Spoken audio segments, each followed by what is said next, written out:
না বুঝতে পারলাম না। আল্লাহ নবীর ফরমান আছে যদি তোমাকে कोई सलाम करे ওনার সালামের ভালো জবাব দাও। भाई पता तो चलना चाहिए ना, हमने आपको सलाम किया तो हमको पता चलना चाहिए ना कि आपने जवाब दिया कि नहीं दिया। हम आपको सलाम किए, आपको पता चलना चाहिए ना कि मौलवी साहब को सलाम करिए। इलेक्शन तो खत्म हो गया, नेता लोग पकड़ पकड़ के सलाम करता था इलेक्शन।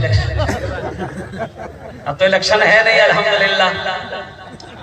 तो एक बार আর চেষ্টা করছি, দেখছি কত লোক আমার সালামের ভালো জবাব দিচ্ছেন। আসসালামু আলাইকুম ওয়া রাহমাতুল্লাহ। আচ্ছা আলহামদুলিল্লাহ, ভালো লোক ভালো জবাব দিলেন। বেশি দেরি বক্তব্য করব না, এই জন্য শরীরটা ভালো নাই। ও সেপ্টেম্বর মাস থেকে আমি জলসা করি, 16 फरवरी থেকে एकदम डेट पैक और कोनो टाइम नहीं। रोजाना जलसा है, फिर इस जलसे के बाद एक जलसे में और जाना। मैं जलसे वाले से कहता हूं कि भाई तबीयत सही नहीं है, इंशाल्लाह फिर कभी देखा जाएगा। हम दुआ करेंगे अल्लाह आपके जलसे को कामयाब करे, हमको छोड़ दीजिए। जलसा वाला बोलता है कि नहीं आइए आपको कब्रिस्तान पहुंचाइए।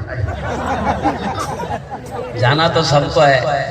आमी अपनार मेहमान मेहमानेर एकराम करो, रेस्पेक्ट करो अल्हम्दुलिल्लाह।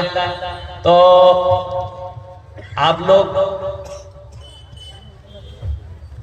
मेहमान का इकराम करेंगे इंशाल्लाह।